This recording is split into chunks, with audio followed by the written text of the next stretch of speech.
Welcome to Luca and Miguel. Enjoy the video. You'll begin by checking that your iPad Pro is updated and has space, because autosave needs room. Open Numbers and tap the plus button to pick a template or a blank sheet. Choose blank to start a custom layout. Once opened, place the cursor in the first cell and type. Use Apple Pencil or a keyboard for speed. Make sure to rename the document in the title bar so you can find it later, and save to iCloud if you want cross-device access.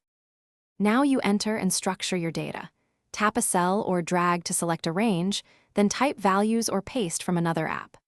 Once numbers exist, open the Format panel to set type, number, currency, percentage, or date so calculations behave correctly. To calculate, insert formulas starting with equals, for example equals SUM, A2, A10.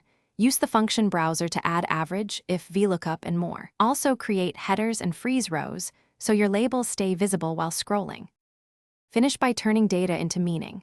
Select your range and tap Chart to add column, line, pie, or scatter visuals. Then edit titles, axes, and colors so the story is clear.